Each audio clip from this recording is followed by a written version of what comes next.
Một tiền kiếp của Quan Âm Bồ Tát. Có câu chuyện về Quan Âm Bồ Tát. Ngài là một phụ nữ và Ngài giả làm nam nhi để đi tu. Ngài ra đời ở châu Á, nơi nào đó ở Trung Hoa. Ngài đã kết hôn. Vào một đêm, Ngài thấy người chồng có một sợi râu mọc không đúng chỗ, trông không hợp, không tốt lắm. Nên Ngài dùng con dao. Tôi không nghĩ thời đó họ có kéo. Ngài cầm con dao và muốn cắt đi sợi râu. Bỗng nhiên người chồng tỉnh dậy. Có lẽ cầm sợi râu khiến ông chồng bị đau. Ôi!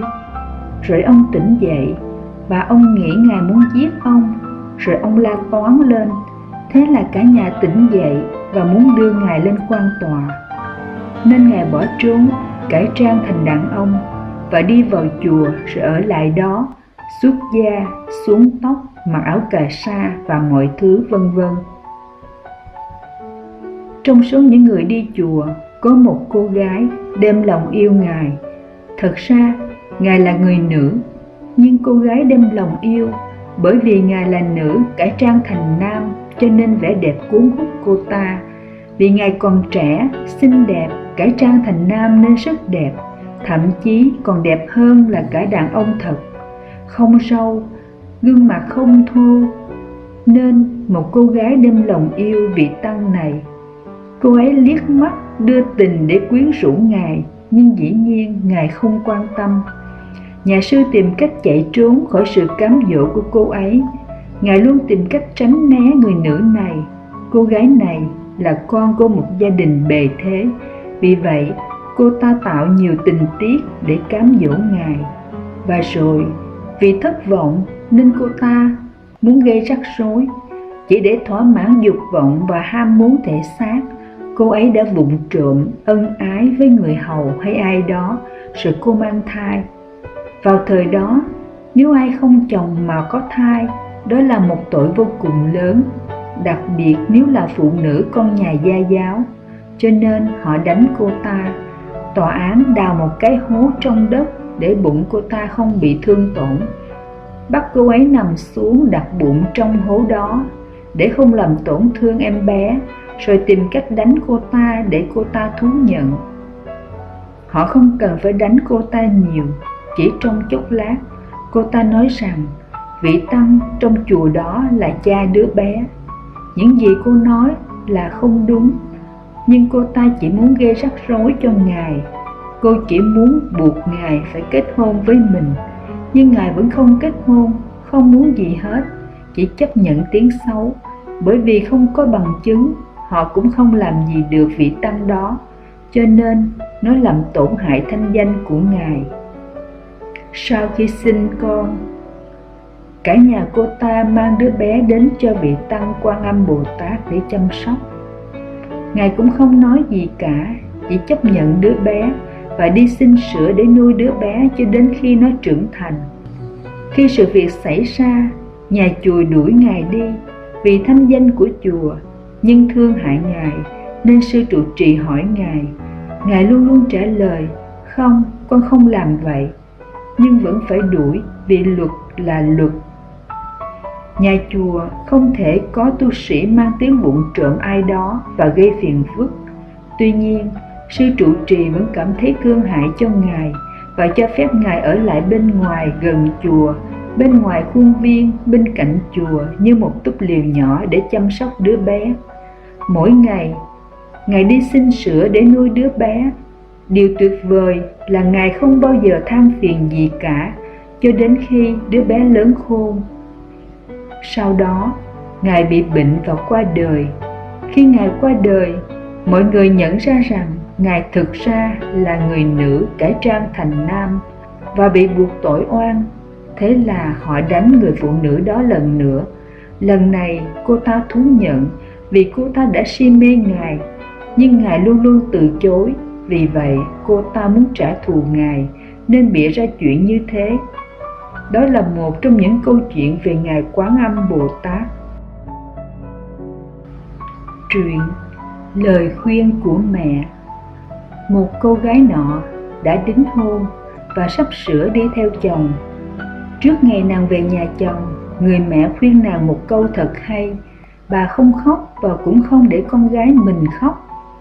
Bà nói rằng, con hãy nghe lời mẹ, hôm nay là ngày rất vui.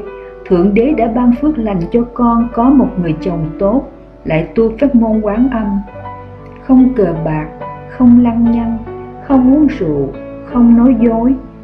Một người ngay thẳng, hào phóng, đôn hậu, có tư cách, có đạo đức và đẹp trai cả trong lẫn ngoài. Bên trong anh chàng đẹp trai, còn đẹp hơn bên ngoài. Bên trong anh trắng, mặc dù bên ngoài anh đen. Cô gái mỉm cười, chăm chú lắng nghe lời mẹ dặn một cách trìu mến. Bà mẹ nói, bây giờ về nhà mới, con hãy đối đãi gia đình chồng như gia đình con. Kính trọng cha mẹ chồng như kính trọng cha mẹ con. Tôn sùng chồng như tôn sùng Thượng Đế, như một vị thầy, một người bạn, một người che chở, một người đáng yêu nhất trên quả địa cầu này. Để sau này con sẽ làm tấm gương sáng cho con cái và đem lại hạnh phúc, vinh dự cho gia đình mới của con.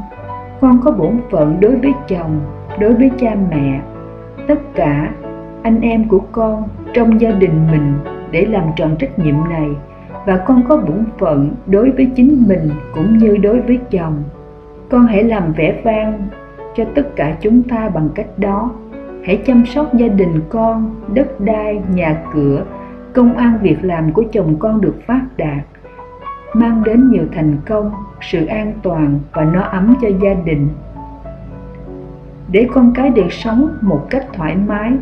Hôm nay không có gì mà phải buồn bã. Chẳng qua đó chỉ là một tương lai phía trước, một thử thách mới đang chờ đón con. Được chồng yêu là một diễm phúc nhất trên đời.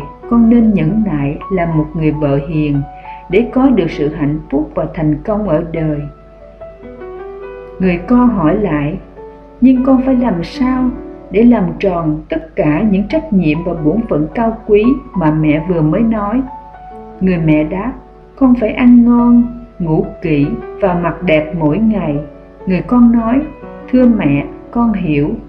Rồi nàng về nhà chồng làm y như vậy, ngủ kỹ, ăn ngon, mặc đẹp mỗi ngày. Tất cả những người bên chồng rất hài lòng.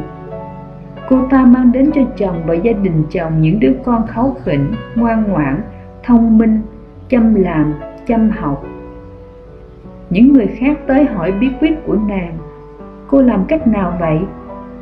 Cô từ xa đến đây không biết gì về phong tục tập quán xứ này, vậy mà cô giỏi quá. Cô làm cách nào vậy? Người con dâu bây giờ là mẹ của 3 đứa con, làm dâu trưởng trong gia đình, bà tổng thư ký, bà nội trợ của cả nhà, y tá cho cha mẹ chồng già, người hướng đạo cho các em chồng, và một người mẹ nhân hậu của 3 đứa con xinh đẹp, khỏe mạnh, thông minh. Trả lời một cách khiêm tốn, tôi được như vậy là nhờ tình thương và lời khuyên của mẹ tôi. Mọi người dĩ nhiên nói, xin cho tôi biết, xin cho tôi biết, nói cho tôi nghe đi, nói đi, nói đi. Mẹ tôi dặn tôi, trước khi về đây, khi về nhà chồng tôi nên ăn ngon, ngủ kỹ và mặc đẹp. Mọi người hỏi, cái gì? Khuyên gì mà kỳ cục vậy? Cô chỉ làm y như vậy để lo cho gia đình mình sao? Nàng đáp, phải, tôi làm y như thế, ăn ngon, ngủ kỹ và mặc đẹp mỗi ngày, tôi làm vậy đó. Họ nói, sao được? Cô nói thế nghĩa là sao? Chỉ có hưởng thụ như vậy mà lo được cho gia đình và mọi việc đều tốt đẹp à? Xin giải thích thêm cho chúng tôi nghe đi. Cô có nói đùa không vậy? Nàng đáp, không, không.